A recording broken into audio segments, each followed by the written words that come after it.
Este es el programa mundial Escuela Hebraica, dedicado a la restauración de las raíces hebreas de la fe y al análisis de los grandes temas de la Biblia. Para preguntas o sugerencias pueden escribir a la siguiente dirección: hebraica@gmail.com. Habla para ustedes José Álvarez y nuestra clase de hoy será sobre Génesis capítulo 11. El capítulo 11 estamos, como ya hemos estado diciendo todas las semanas, basamos nuestros estudios principalmente, por supuesto, en la escritura primero, en la Torá, y luego en los escritos o comentarios del rabino Marcos Ederi, plasmados en su libro, en su juego de 5 libros. En este caso tenemos el de Génesis, que se llama simplemente la Torá, y se llama este tomo Génesis. Entonces, entrando ya en el capítulo 11 de Génesis, leemos el verso 1, que dice como sigue: érase toda la tierra un solo idioma y pocas palabras. Ya ahí tenemos que detenernos para hacer unos comentarios muy importantes. ¿Okay? Este capítulo 11 se ha llamado Dor HaPalagá, ¿okay? La generación de la división, porque ahí fue cuando se dividió la tierra, o más bien la gente, ¿verdad?, en naciones, y se dispersaron por las distintas tierras. Por eso en hebreo, entre los hebreos, se le llama a este capítulo Dor HaPalagá, viene de Peleg, que significa división. ¿Ok?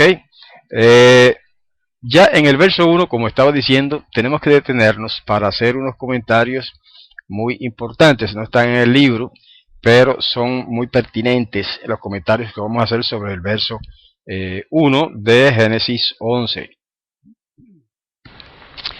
Lo que sucede es que entre algunos, digamos, cristianos, y algunos judíos mesiánicos y algunos judíos nazarenos, recalco algunos porque no son todos, circula la interpretación de que la palabra hebrea ejad, E-J-A-D, ejad, es plural. ¿Okay? Entonces ellos levantan el argumento de que como ejad es una palabra que, aunque parece singular, es plural, pues entonces cuando la escritura dice que Yahweh es ejad, que Yahweh es uno, no significa en realidad que es uno, sino que es 3, en algunos casos, ¿verdad? Otros dicen no significa que es uno, sino que es 2 en uno, y por eso se usa la palabra ejad, porque supuestamente es plural. Bueno, hermanos, los judíos tradicionales y nosotros también argumentamos que esa proposición o ese argumento es totalmente falso, totalmente equivocado. Ahora, vamos a ver por qué. O sea, ¿cómo podemos demostrar que ese argumento es falso?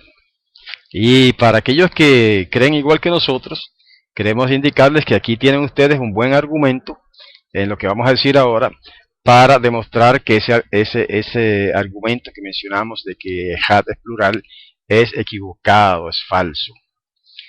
Fíjense lo siguiente. En español dice: érase toda la tierra un solo idioma y pocas palabras. Pero en el hebreo no dice exactamente así, ¿verdad? Eso no es una traducción muy literal. En hebreo, cuando dice un solo idioma, dice Shafat Ejad. Shafat Ejad. Ahí está la palabra Ejad, solo que en femenino, ¿verdad? Safá, no estoy viendo muy bien las vocales, pues son pequeñitas, pero sí veo que dice Safá Ejad, una sola lengua. ¿Cuántas lenguas había antes de la confusión de lenguas en Babel? Ahí lo dice, Safá Ejad, una lengua. Entonces la palabra Ejad, en este caso no dice Ejad, sino Ejad, porque es femenina la palabra, ¿verdad? Safá. Safá Ejad, una lengua.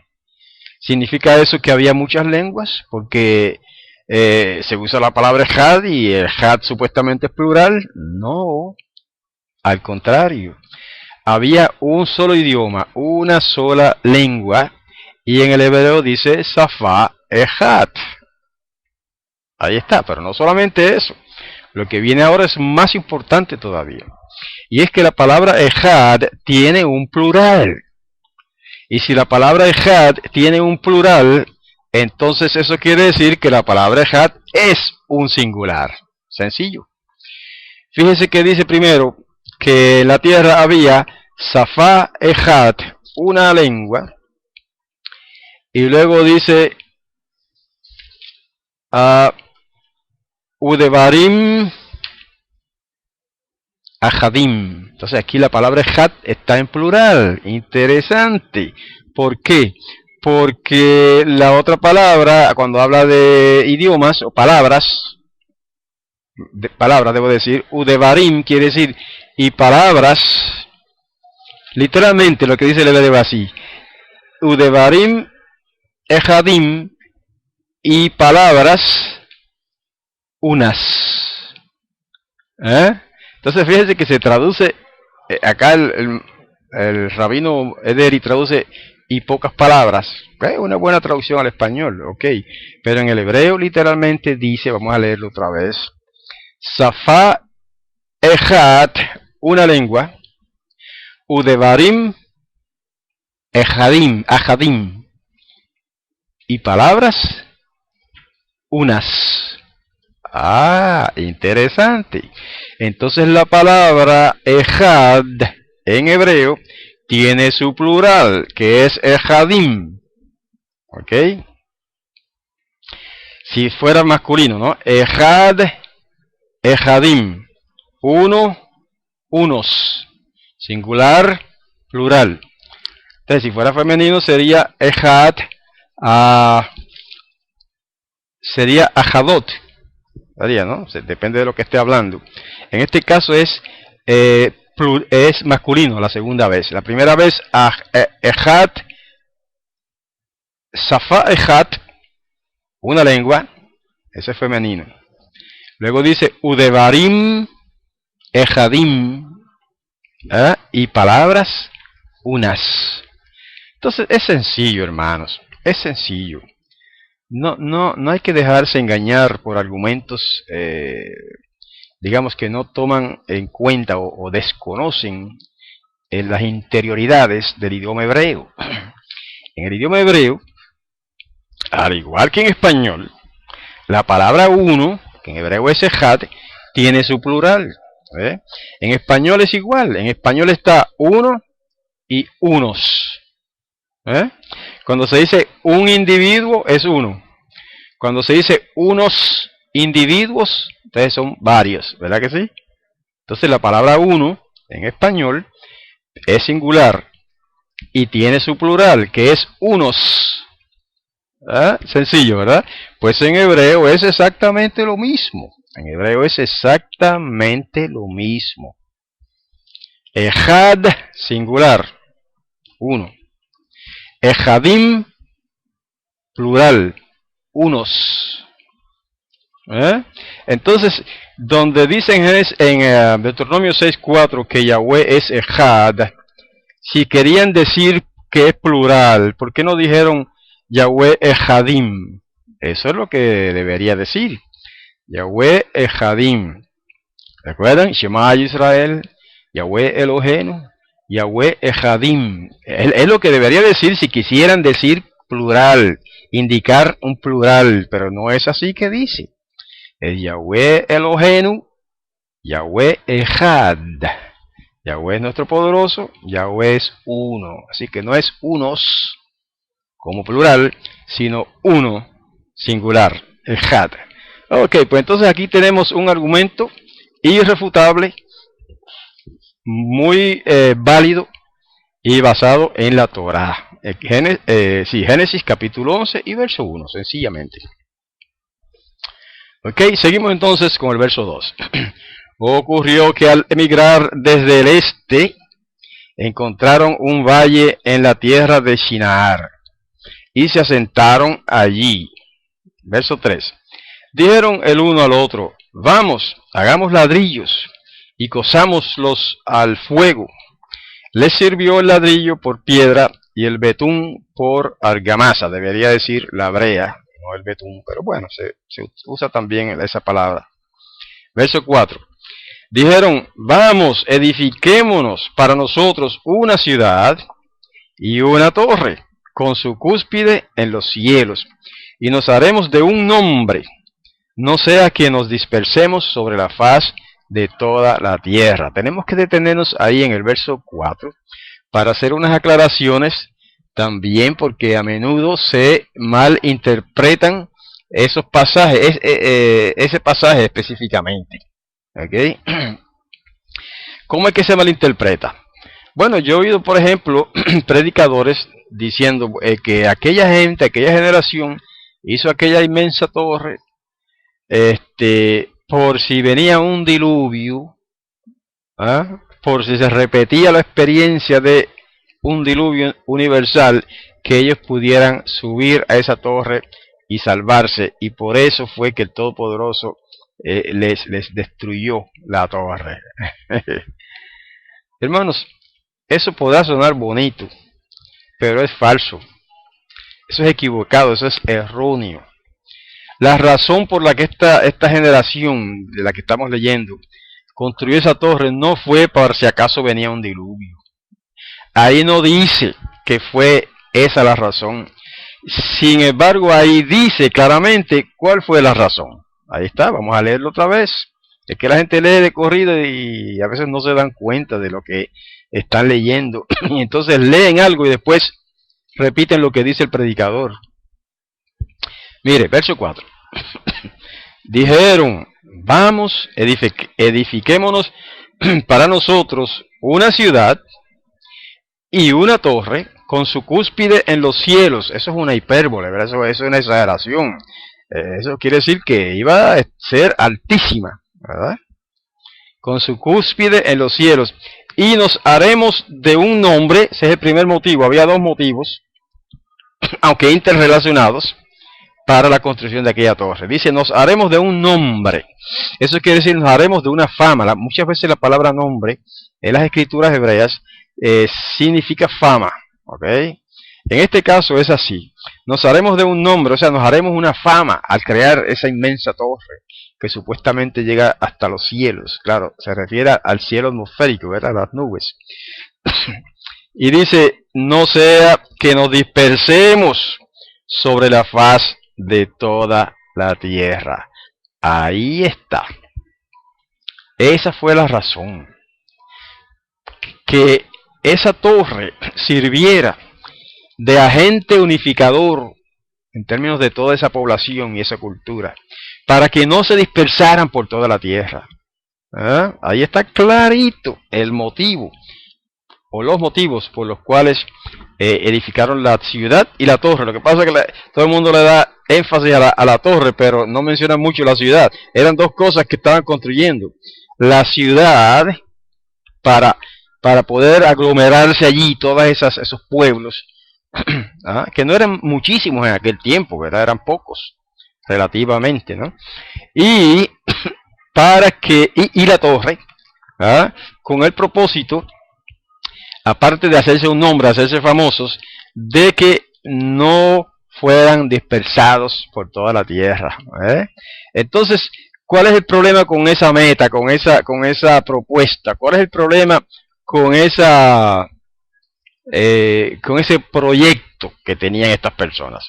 El problema era que el propósito de Elohim al crear a la humanidad fue precisamente que se dispersaran por toda la tierra y la poblaran. Ese fue el propósito original. Y ustedes saben, ya lo estudiamos. El mandato original a la raza humana fue esa: multiplíquense y llenen la tierra.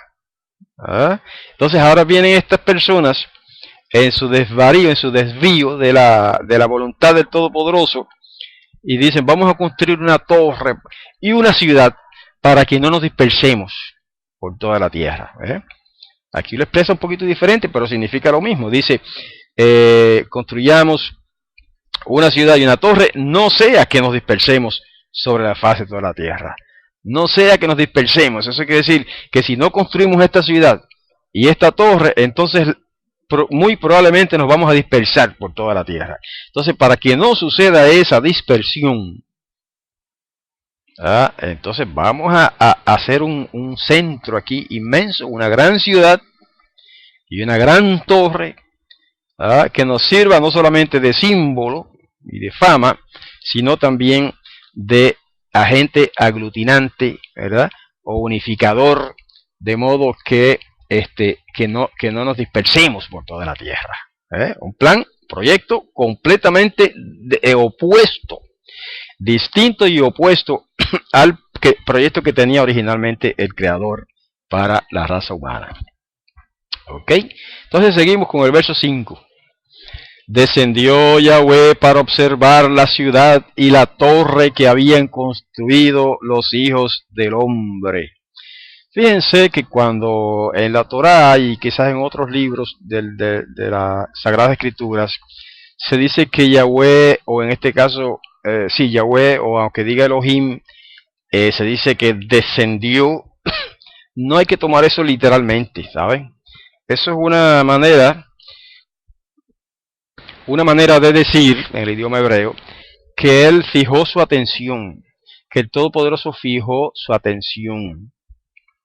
Y si usted lo quiere tomar literalmente, entonces lo razonable y lo lógico, a base del contexto general de las Escrituras, es que lo hizo a través de un ángel. Si descendió literalmente, fue a través de un ángel. Si no, entonces lo que está significando ahí es que fijó su atención, fijó su mirada, en la torre, en la ciudad y la torre que habían construido los hijos del hombre. Verso 6.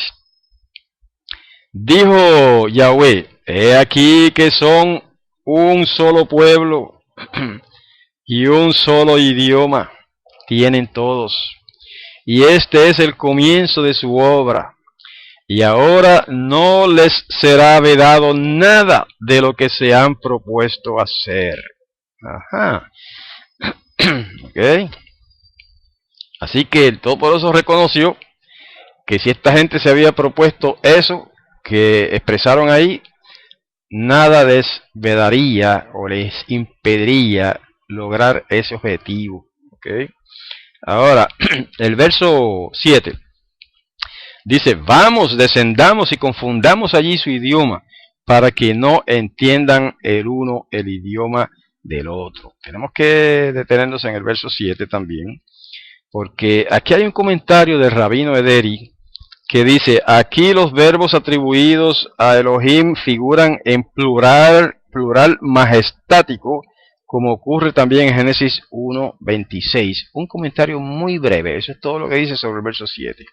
Nosotros hemos explicado muchas veces acá en nuestros estudios, escritos y también con audio, de que cuando en estos dos pasajes, en el de Génesis 1:26 y en Génesis 11:7, Elohim habla en plural. No es que sean dos personas en una, no es que sean tres personas en una, no es que haya una trinidad hablando, nada que ver. Eso es un modismo hebraico, una forma de expresar en el hebreo majestad. Por un lado, puede tener varias interpretaciones, y eso es lo que se llama un plural majestático. Cuando Yahweh dice vayamos o hagamos tal cosa, es porque Él es un gran rey que está hablando y habla así en plural. También a eso se le llama un plural reflexivo. Un plural reflexivo. Bueno, esa es la segunda interpretación del plural. Primero, un plural majestático, ¿verdad? Hermanos, grábense esto es muy importante. Segunda interpretación de esa habla en plural es un plural reflexivo, que es muy parecido, pero no exactamente lo mismo. Un plural reflexivo quiere decir que uno habla sobre uno mismo en plural. Como cuando a veces yo mismo escribo algo y digo, pues hemos hecho esto y lo otro y el que lo hice fui yo. O hemos dicho tal y tal cosa y el que lo dije fui yo. Entonces, estoy hablando de mí mismo, pero uso el plural. Hemos hecho o hemos dicho tal o cual cosa. Eso es lo que se llama un plural reflexivo. Y es una de las maneras de ver esto. Claro, hay otra manera que algunos prefieren, y es pensar que el Mesías le está hablando aquí al Mesías, perdón, que el Padre Yahweh le está hablando aquí al Mesías. Entonces ya ahí dice, pues el Mesías como persistió, pues el Padre lo incluye en sus planes y le está hablando al Mesías. Entonces hay cuatro maneras del asunto, porque la otra manera de verlo, y es una manera de explicarlo popular entre los judíos, es que está hablándole él al tribunal celestial. ¿Ok?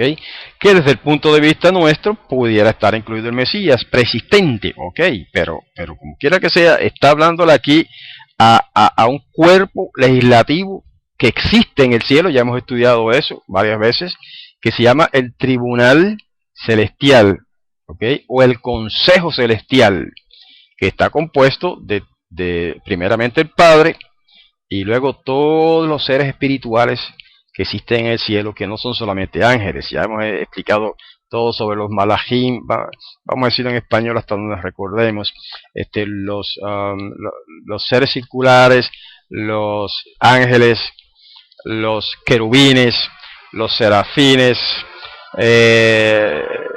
los príncipes. Hay príncipes celestiales y hay poderes potentados. Pablo los menciona así, y los llama así también, los potentados en los cielos, y no son ángeles. Todo eso compone el consejo celestial o el tribunal celestial. ¿Okay? Así que pudiera ser como una cuarta interpretación de este plural, de que sí que el Padre le estaría hablando aquí al consejo celestial. Así que usted escoja. Hay cuatro maneras de verlo, pero en ningún caso se implica una trinidad. Nunca ha sido ese el entendimiento de los hebreos, ni de los judíos, ni de nosotros tampoco.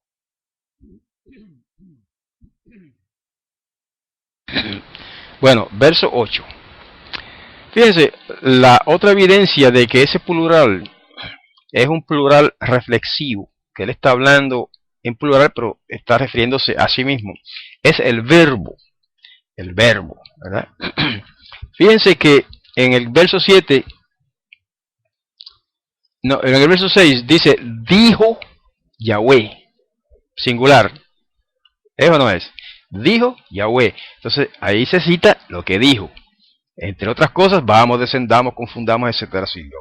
Y luego el verso 8 viene otro verbo, en singular. Los dispersó Yahweh de allí sobre la faz de toda la tierra, y cesaron de construir la ciudad. Entonces, el verbo dispersó, ¿es singular o plural? La pregunta es innecesaria, ¿verdad? Todo el que conozca un poco de español sabe que eso es un verbo en singular. Los dispersó Yahweh. ¿Okay? Dispersó es el verbo y está en singular. Entonces está claro, hermano. Aquí está un ser hablando de sí mismo. Aunque diga en plural, vamos a hacer esto. Pero es él solo el que lo hace, porque dice, los dispersó de allí sobre la faz de toda la tierra. Otra cosa, que ya lo mencionamos ahorita, pero hay que recalcar otro detalle. ¿Se acuerdan que al principio dijimos que hay predicadores que dicen que a raíz de que esta gente estaba violando la voluntad o incumpliendo la voluntad del Todopoderoso, ¿verdad?, de dispersarse por toda la tierra y poblar la tierra, al construir esta torre estaban incumpliendo esa voluntad sagrada, y que por eso el Todopoderoso les destruyó la torre? ¿Ustedes han visto eso? ¿Han escuchado eso? O sea, se ve en dibujos a veces. Eso es nada más que la imaginación de los predicadores, hermanos. En ningún sitio de la Escritura, por lo menos de la Torá, dice, al menos yo no lo he visto hasta ahora, que diga en algún sitio de que el Todopoderoso les destruyó aquella torre. Lo que yo veo aquí como castigo o como remedio a aquel plan perverso es lo siguiente, verso 8. Primero los dispersó Yahweh de allí, sobre la faz de toda la tierra, y cesaron de construir la ciudad. Eso fue lo que hizo él. No dice la escritura que él destruyó la torre. Eso no es. Ustedes lo pueden leer por ustedes mismos aquí. No dice que los destruyó la torre. No, la torre se quedó allí. Ahora, quedó inconclusa, eso sí. Quedó inconclusa. Porque ahí el Padre intervino, ¿verdad? Confundió el idioma único que tenía aquella gente y por medio de un milagro, ¿verdad? El don de lenguas, o como usted quiera llamarlo, produjo muchos idiomas, algunos dicen 70 idiomas, que según la tradición hebrea, esas eran las naciones que había en la antigüedad, 70 naciones, y de ahí la idea de que surgieron allí 70 idiomas. Claro, de esos 70 después surgieron otros idiomas, pero lo que está diciendo aquí es que los dispersó, confundió su idioma y los dispersó por toda la tierra. Eso es lo que dice la Torá. Entonces verso 9 dice, por eso llamó su nombre Babel, porque allí confundió Yahweh el lenguaje de toda la tierra, y desde allí los dispersó Yahweh sobre la faz de toda la tierra. Entonces, fíjense que algunos, algunos teólogos aducen que la palabra Babel significa la puerta de él. En idioma babilonio, sería Babilu, la puerta de Ilu, la puerta de él, de Elohim, ¿verdad?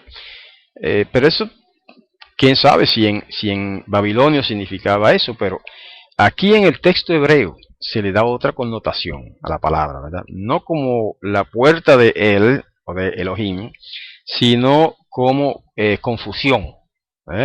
Porque fíjense lo que dice otra vez, por eso llamó su nombre Babel, porque allí confundió Yahweh el lenguaje de toda la tierra. Quiere decir que, según este pasaje, el significado de la palabra Babel es confusión, ¿ve? Y el verbo es confundió en este caso. Muy bien, entonces procedemos al verso 10. Entonces ahora viene otra genealogía aquí. ¿Okay? Por eso dejé el mapa acá, porque vamos a hacer referencia otra vez a nuestro mapa. Aunque no en mucho detalle, ¿sabes? Si fuéramos al detalle de cada uno de estos nombres, pudiéramos decir algo y ubicarlo. No estamos preparados para eso en este momento. Vamos a hacerlo más bien en forma general, sintética, ¿verdad? De forma resumida. Verso 10. Estas son las generaciones de Shem, uno de los hijos de Noah, ¿verdad? De Noé. Era Shem de edad de 100 años y engendró a Arpachshad. Qué interesante, ¿eh? A los 100 años, Shem engendra un hijo, y lo llamó Arpachshad. 2 años después del diluvio. Okay. Luego el verso 11 dice, vivió Shem después de engendrar a Arpachshad 500 años y engendró hijos e hijas. Lo mismo que en el caso de Adán, ¿verdad? Que se mencionan 3 hijos de Adán, ¿verdad? 3 hijos varones, no se mencionan las hijas, por nombre quiero decir, pero sí se menciona de que Adán tuvo hijos e hijas, lo cual implica no solamente que tuvo hijos e hijas, sino que implica que tuvo muchos hijos varones y muchas hijas, ¿verdad? Pero que solamente se mencionan 3. Entonces, el hecho de que se mencionen solamente 3 hijos de Adán por nombre, no quiere decir que Adán tuvo solamente 3 hijos, no, pudo haber tenido 20 o 50, pero solamente se mencionan 3.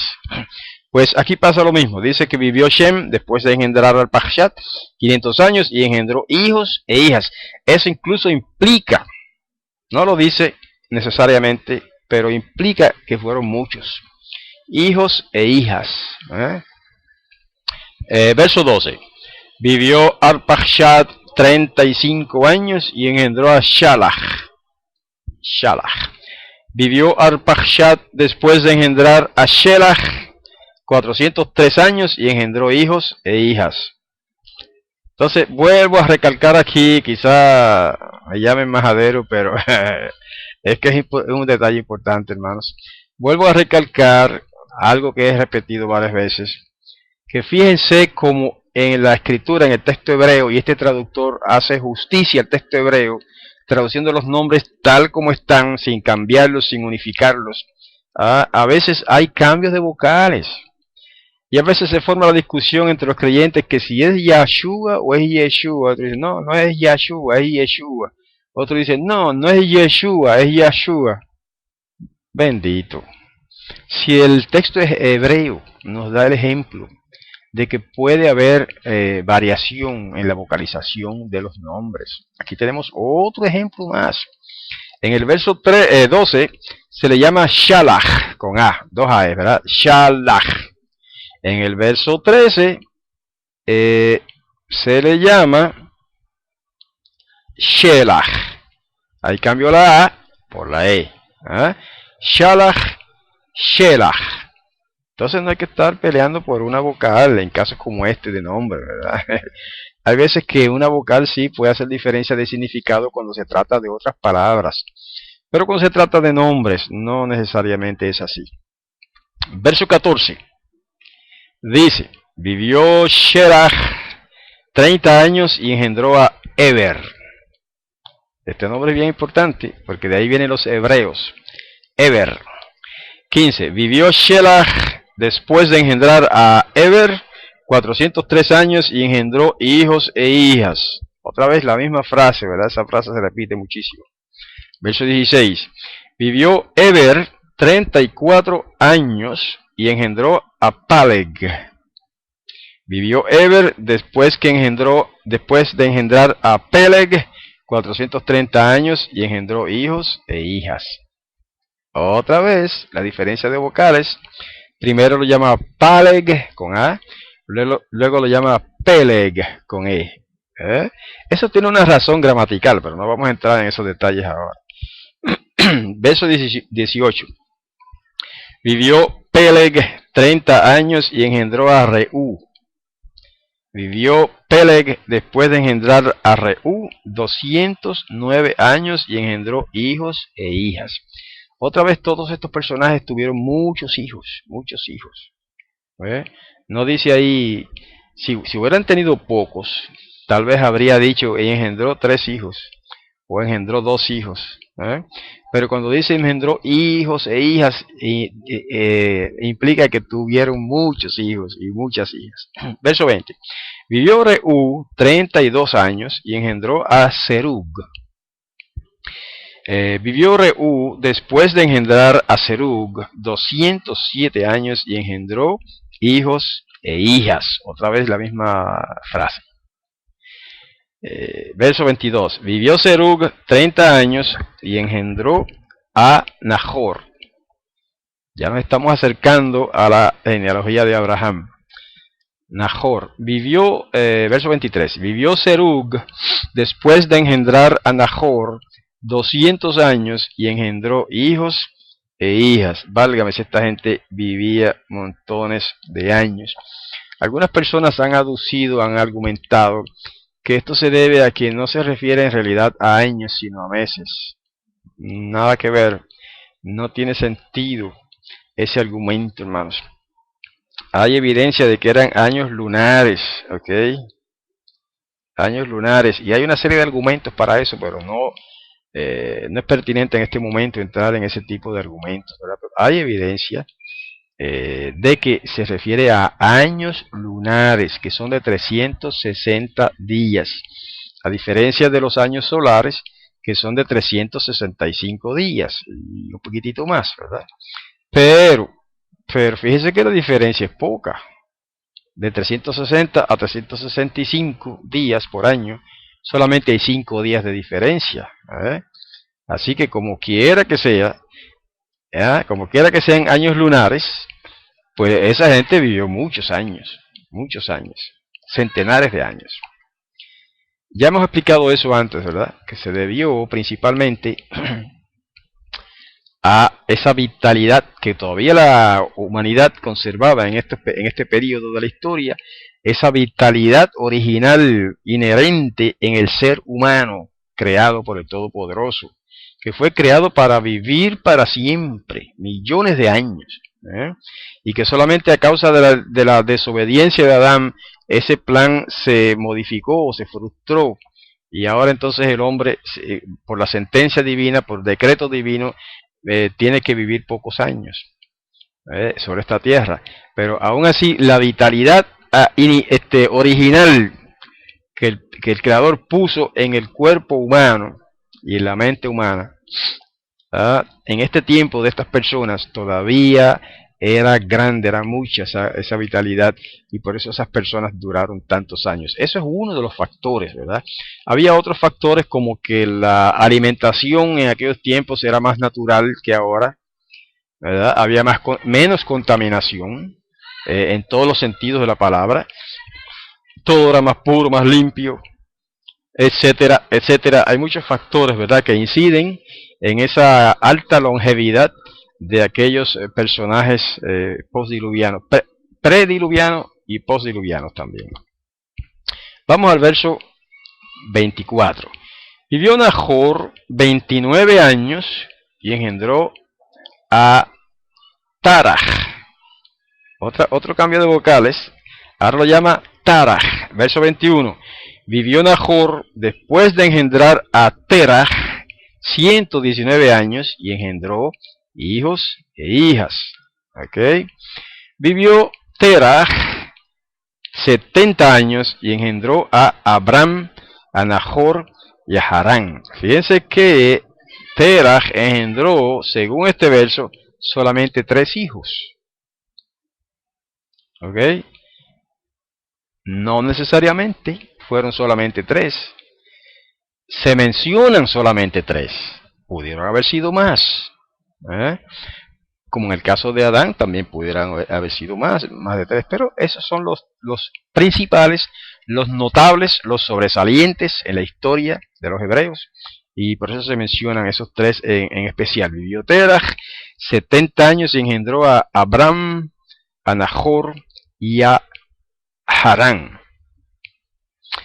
El verso 27. Estas son las generaciones de Teraj.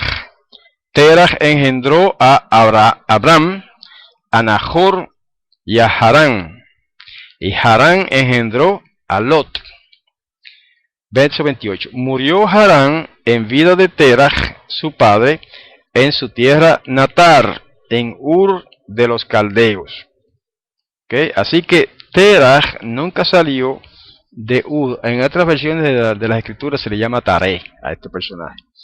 Nunca salió de acá, de esta área donde se había criado a Abraham, ¿verdad? Ur quedaba por acá. Miren acá, en esta raya roja que usted ve aquí, está el final. Ur. Por acá, cerca de Elam.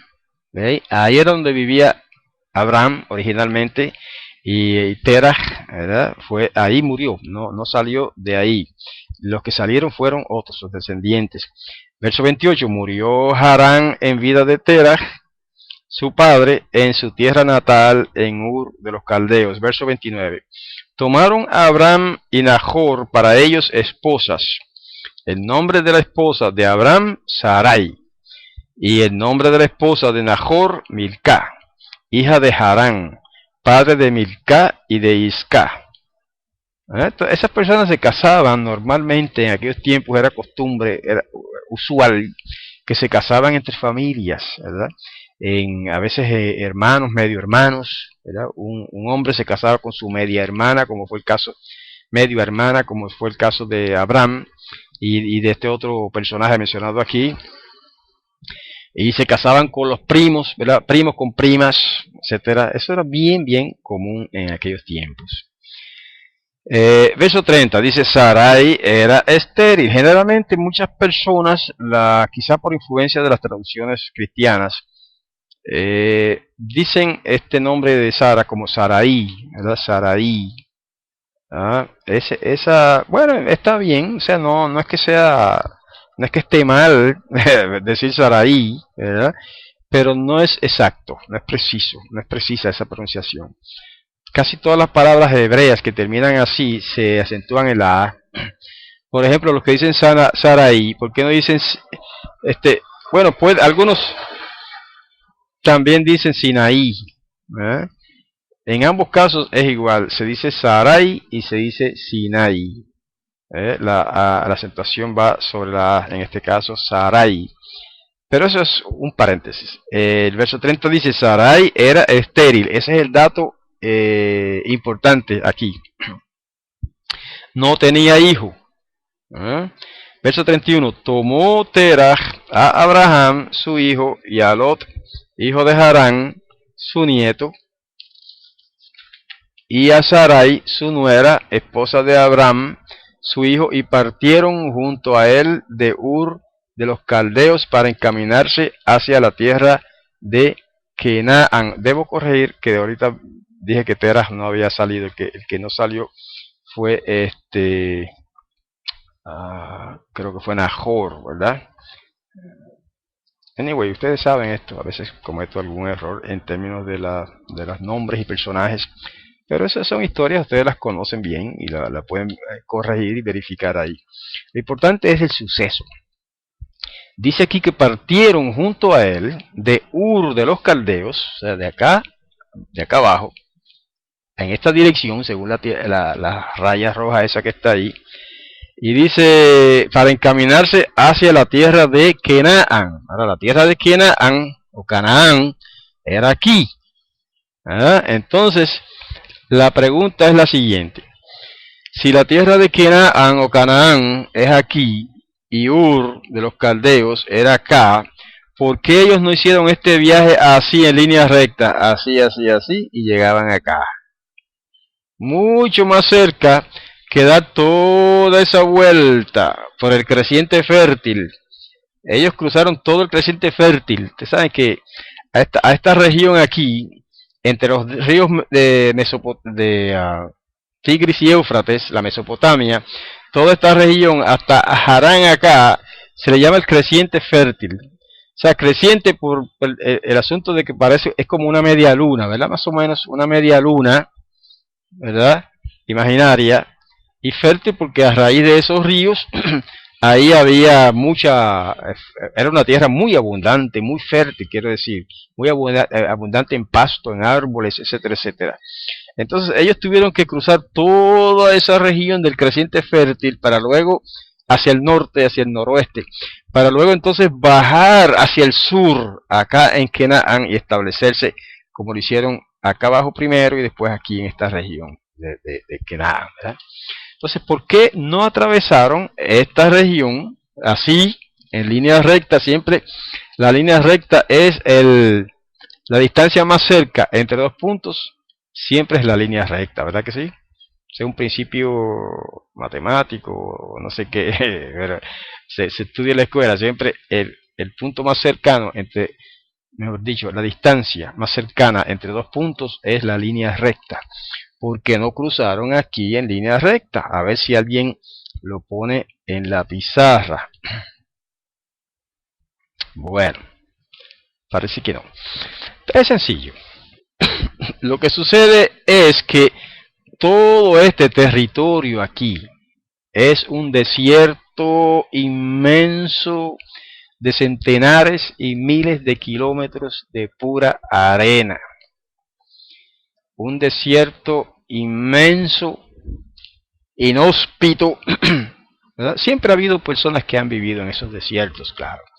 Los beduinos, por ejemplo, se caracterizan porque siempre vivían en esos desiertos y hasta el día de hoy viven en los desiertos.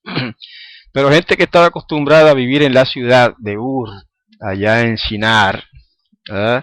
En toda esta banda fértil de tierra, no estaban preparados para hacer una travesía como esa de miles y miles de kilómetros con camellos y a pie, ¿verdad? Probablemente hubieran muerto muchos de ellos y no todos. Por lo tanto, es lógico y sencillo que tenían que subir así hacia el noroeste por todo el creciente fértil para entonces bajar después hacia Canaán, que era el destino final. Dice, pero vinieron hasta Harán y se asentaron allí. Llegaron a Harán. Harán es acá. Ustedes lo ven aquí escrito en este mapa, incluso con H, aunque debería ser con J porque es Het, la letra que va ahí, Harán. Pero anyway se parece bastante. Y aquí en Harán se detuvieron. ¿Okay? Incluso esa gran travesía no fue de una vez, o sea, no fue consecutiva hasta llegar acá, sino que aquí hicieron parada y ahí vivieron un tiempo. Vamos a ver qué dice verso 32. Fueron los días de Teraj 205 años y murió Teraj en Harán. Ajá, aquí es donde muere Teraj. Quizá yo estuve un poco confundido con el asunto de Teraj. Lo que yo tenía claro era que Teraj no había llegado a la tierra prometida, acá a Canaán. Eso lo tenía claro, ¿verdad? Pero me confundí un poco en términos de que pensé que se había quedado en Ur, pero no fue en Ur donde se quedó, sino que fue en Harán, porque allí murió Teraj, ¿verdad? El padre de toda esa tribu. Ok. La razón de esa emigración, ¿cuál fue? La Torah no lo dice. La Torah no explica claramente cuál fue o sea, qué explicación se da para la razón de esa emigración, ¿verdad? Aparentemente pudiéramos atribuirla a una simple migración de pueblos, porque aunque hay conjeturas, pero mire, el llamado que hizo Yahweh a Abraham, que muchas veces la gente lo pone como en Ur. Bueno, pudo haber sido, sí, obviamente, en Ur también, pero el llamado principal que le hizo Yahweh a Abraham para venir a Canaán fue aquí en Harán. Ok, también tiene que haber sentido un llamado acá en Ur de los Caldeos, porque la escritura en otros pasajes dice sí que fue llamado de Ur de los Caldeos, pero ese llamado principal fue aquí, porque aquí ellos se asentaron. Muere Teraj o Taré y probablemente se hubieran quedado ahí. Era una tierra fértil, era una tierra todavía entre los dos ríos, parte de Mesopotamia, parte del creciente fértil, una tierra sumamente fértil, apropiada para la crianza de ganados, que de eso era que ellos vivían principalmente, ¿verdad? Y pudieron haberse quedado ahí. Por eso Yahweh reitera su llamado a Abraham y de ahí lo llama también más tarde a pasar acá a la tierra de Canaán, que es la tierra que él le había prometido. ¿Okay? Esto es el final del capítulo 11 del Génesis. Luego toca el capítulo 12, que es el llamado directo de Yahweh a Abraham a dirigirse hacia la tierra prometida. Por lo tanto, con esto llegamos al final de la lección de hoy de Génesis, de la Torah. Amigos oyentes, espero la próxima semana con otro estudio de las Sagradas Escrituras. Si alguno desea hacer una contribución voluntaria para la Escuela Hebraica, puede canalizarlo a través de PayPal a esta dirección, joseph-pr@yahoo.com. Y si nos quieren escribir con relación a otras cosas y a preguntas, etcétera, pueden escribirme a hebraica@gmail.com. Así que hasta la próxima clase, la próxima semana, en viernes también, como hoy, que el Todopoderoso los bendiga y los guarde. Shalom.